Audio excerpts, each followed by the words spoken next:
actually been talking about that a lot lately because we're writing the music, and we're like, and everyone's response has been really crazy on this. And we're like, what did we do different? And we're like, oh, we were just teenagers showing off.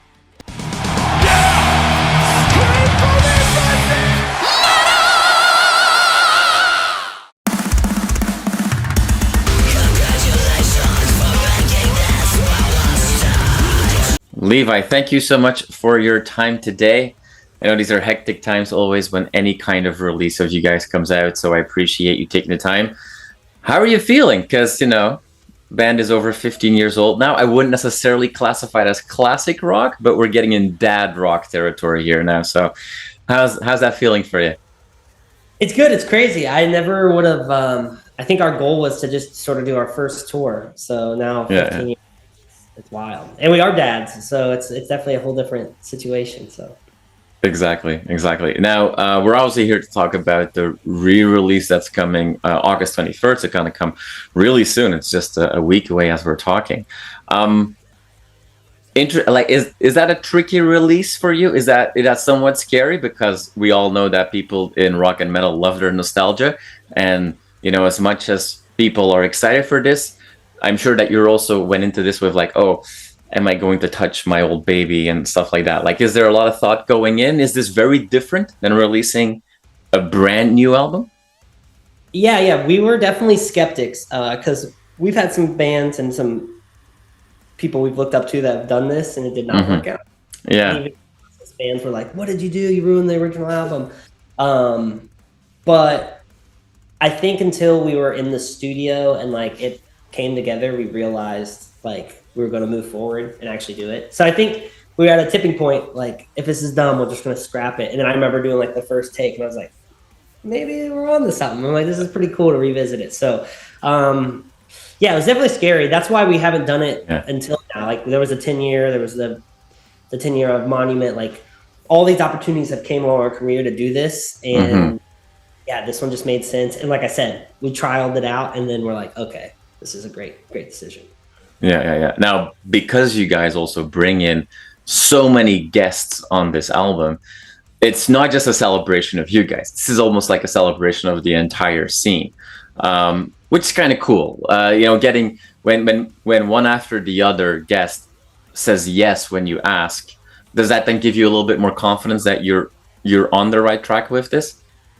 Yeah, that was also another decision maker for us. So like, we didn't want to just do a re-release because it's been done so many times, and we're psychos and always want to mix up the playbook. So we're like, if we're going to do it, we also have to have it this way, which definitely stressed a lot of people out on the team because it's like 10 lead singers. That's like the world's biggest nightmare to like wrangle those guys in. But literally 8 hours, we like sent out texts, and like, over the weekend, everyone was like, whatever you need, we got you. And it's funny, said Celebration, that's like how we approached it with all our friends. So, like, party album, there's no like music videos or photos, just like we want our best friends to come and celebrate. And everyone overnight was just, nobody asked for anything, they just wanted to, they tracked it at home, sent it over, and it was awesome.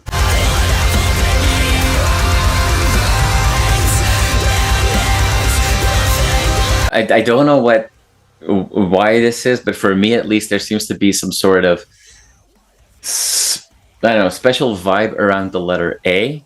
Because when I had a chance to listen to the new recorded version of this album, and when like songs like Architect, Arms of a Messiah, Apologies for the Weak, like the songs that start with an A for me are like the standout songs on this new recorded version. Like they're like an extra, not just a kick in the face, but like a baseball bat to the chest. Is that just me projecting, or those songs for you also like, oh, they came out particularly nice? Maybe I haven't heard that yet with the letters. It's a cool little scenario. The one thing I can say, because we were such noobs and did not know what we were doing, literally what people hear on the album, like track 1 to 10, is how we completed it in the studio, because we didn't know. We just like hit press and we're like, print it, it's over. But the beginning songs, like the first 3 are from our first demo. Yeah.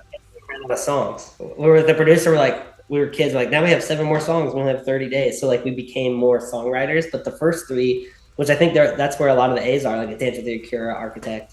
That's just our local band, like flashiness. Yeah, just being kids and being flashy. We've actually been talking about that a lot lately because we're writing new music, and we're like, and everyone's response has been really crazy on this. And we're like, what did we do different? And we're like, oh, we were just teenagers showing off. Like, we were just literally like the cliche, angsty teenagers, just like, yeah. It's just, we're gonna throw it in, but it was cool. That's what's like the innocent of it, like the innocence of the album. So.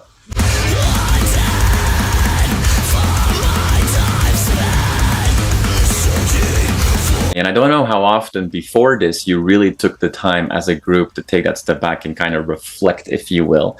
Because, you guys have gone through a ton of stuff, it was a whole roller coaster. But now that you kind of forced yourself in that, like, are there elements that came out that you're like, kind of miss these elements of those angsty teenage early days that you just can't work anymore for a band your size today? Like, there's some interesting thoughts must have come up in that process. Well, yeah. So it's funny you said that. It's sort of a double end answer, because some of the things that came up were so rejuvenating and like brought us back to like kids again. So like it feels 16 again, which was like I haven't done really highs on albums since that as much as I do on that in the range.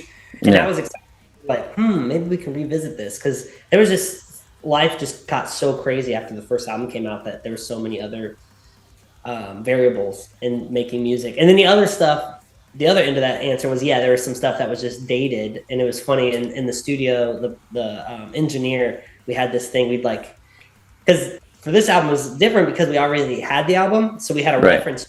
So we would like record, and I'd be like, let me hear the reference, and we'd hear the original album. We're like, we're not gonna do that, and we're like, we'd change it up, and he'd be like, reimagined, and we'd like reimagine better musicians. Like, there's a lot of stuff too I could not do then that I dreamed of, and like a lot of that stuff is computer generated because we only had 30 days. We were in high school, so we had to go to school every day, and then we've never toured. So I was like, I want to do a low, and it's like, you can't do a low. And we're like, made the computer make it sound like a low. And we're like, now I got to do it. So awesome. Now you say, the energy and rejuvenated, but then if we kind of look at your previous, like, let's call it like full blown studio release, people were talking about that like, oh, it's the most mature sounding album, and this was a step forward. So knowing that you guys kind of played around with this youthful enthusiasm, and you mentioned I think 2 or 3 times already, like, oh, maybe something we want to do more of as we're exploring and writing new music. What should we then expect from the next studio release? Like, because you guys kind of made a certain step in a new direction somewhat with a new release, but you've now got this like, and all that great nostalgia and youthful energy. Like, where are you taking us now? That's a great question. That's like literally our band debates like every day on phone calls right now. I think the youthfulness comes from, it's not, I think to me it's more of the structure is sort of what, the structure and the rules I think is what is exciting to us. I think the matureness that people heard on Curse of Existence is just us like really showing our influences and getting better instruments. So like I'm hoping we can meet in the middle of like, here's how good we are as musicians now, but like let's not really follow these rule books that have sort of just been, it's like the unwritten book of like, you're just like, oh, like you sort of have to do things like this because that's how a song is. Right. It was so fun to hear a song that's like, we didn't know what we were doing, but it was so fun because you're like, usually that wouldn't fit, but you're like, we made it fit. And you're like, I wonder how many other things we could like do that's against the grain, but as new musicians. So I think that's where the rejuvenation of just feeling like, because there is like a rule book. There's like verses, chorus, pre-chorus. Of course, yeah. Like, and which is great, but it's like that album has none of that, and it was just so fun because it was like, remember when we didn't know what verses and choruses were? It used to be like, this was guitar part 7, guitar part 8, and then we'd go back to guitar part 2, and it was just really just having fun, and we're like, that's exciting. And now with a new lineup plus musicians now, we're like literally at the edge of our seats. Like we're going to the studio soon to do some new music, and freaking out because we're just like, we just can't wait to like jump into a room and jam again because we're like, it's a whole new landscape.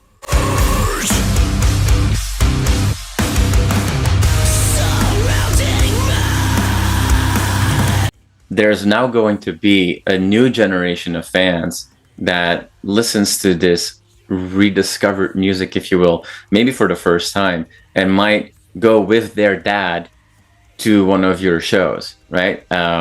So, which would be really interesting, because I'm sure that I've seen you guys play, and I've seen your crowd, kind of stay young as you guys got older, if you will, right? And sure, the older dudes, like me, I'm 40 now, we're just a little bit more in the back now. We're still there, but we're just a little bit more in the back. Exactly, right?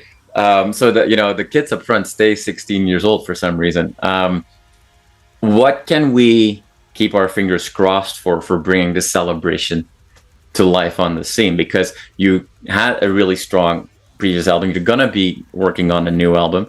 When are you going to carve out time to celebrate this milestone a little bit more? Or are you like, well, it's a great celebration of the past, but we're, as a band, in the present or the future? Like, what should we expect? We've been talking about adding some more shows, possibly, because it's just been going so well, and there's so many people that do want to, like, the success of it was not at all what we thought. Like, currently we have the highest streaming numbers than we've ever had, even when new albums come out. So it's that. So there's just a lot of stuff that's which is also exciting. So yeah, we've been talking about that, and yeah, I think it sort of opens up to, maybe we've sort of abandoned a lot of these songs live, because we're like, we could tell when we're playing them that if the younger fans don't even know the album exists, which is fine. That happens to every band, but so we've abandoned, but like, maybe like they have been wanting to hear these. So it definitely is it's a new question for us. But so I think we are going to sprinkle it in more. And I think too, there's like a resurgence in metalcore in general.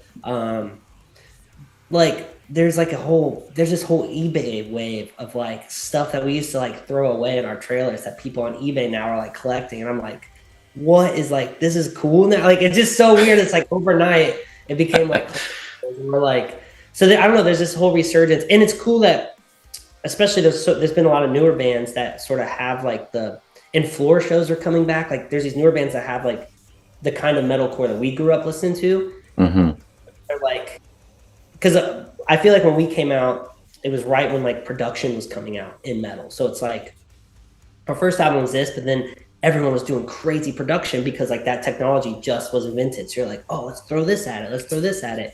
And now it's like almost went full circle to where people are stripping it away, and they're like, no, riffs and floor shows. I'm like, that's what we grew up on. So it's like, it's cool that we stuck around through it too, because yeah, we're like the old classic guys, like you were saying, classic dad rock. But to us, we're like in our early 30s. We just started so young. We're like, dude, now we're the old guys. Because you were talking about bringing kids.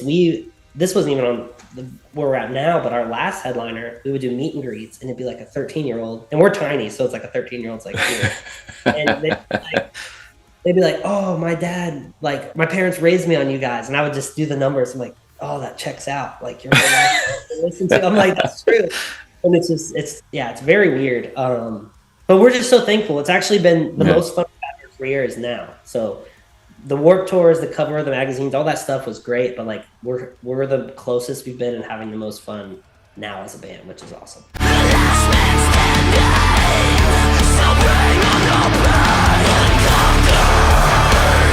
When we talk about having fun, but also about nostalgia and what have you, I mean, we cannot not talk about how much time you've made myself and everybody else waste already with the MMISPACE page that you guys brought out, which was a, right in the feels hit, if you will. What's the plans with that? Because I mean, it's obviously like a lot of fun, but you guys put clearly more thought and effort into it than just like, hey, here's a released gimmick. Yeah. So we're gonna, I don't know, it's funny. So I developed it with a friend. That's what I do. My at home is I run a development agency for bands, so it's within the music world still. But it was really hard for us because we were having so much fun. It was hard for us not to recreate the whole thing. Right. Like then you could do comments, you like that, like no, stop. Like we don't want to get carried away because it was so easy how it was made. Like we were doing a 1-for-1. It was so simple. So recreating it, we built the whole thing in like 3 days, and we're like, if we just spent a couple more days, like we could just literally relaunch everything. So We definitely had to dial it back. It was, I don't know, it's I think we're gonna keep news on there and keep people, like, maybe throw some more, like, use the music player. It's the old Shockwave music player that we had back in the day, which is really cool. That was hard to find, but it lived on the internet somewhere. Yeah. And the coolest thing, which I'm like, I don't know if anybody even realizes, but like MySpace was never made to be on mobile devices. So when we were making it, we had to reconstruct it and like go to the drawing board to be like, oh my gosh, it's never been loaded on the phone. We're like, how would you load this on a phone? So we had to like rearrange everything. But it was so fun. And the cool thing with our new label, yeah, Solid State, not that another label with XNA or anything, but they didn't even, nobody asked for approvals. They were just like, do whatever you guys want to do, just launch it. And we're just like, that's like how it, and that was like felt like a kid thing again. Like, Yeah.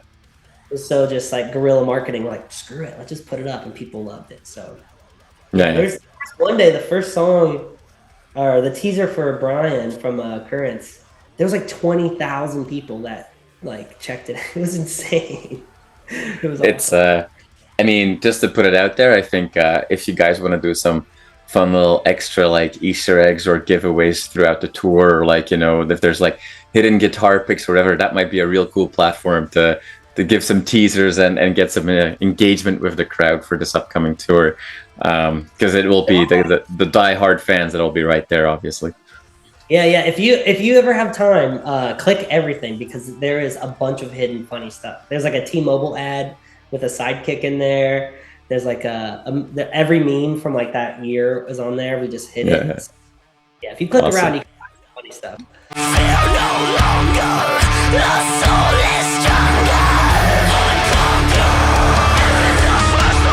It's cool to see the excitement and the energy, and you said it a few times in between some sentences that this is the happiest, or at least the most fun, that you guys are having as a band in a long time. So it's great to see you guys being back at that mindset, and I'm sure you'll bring that energy when you're gonna be headlining throughout the States in October, which will be exciting. Canada, I wish we were coming up there soon. Yeah. We'll keep our fingers crossed. You know, it's not like, you know, it's there's plenty of northeastern cities for me here in Toronto to come check out, and for people living in Calgary and Seattle, they'll have to go to sorry, not Seattle, Vancouver, they'll have to go to the western cities. But we'll find you guys, and I hope to see you on a stage soon. Levi, it's been a pleasure talking to you. Thank you so much for sharing a little bit on everything that's going on behind the scenes, and looking forward to the tour. Thanks for having me, Jasper. I appreciate it.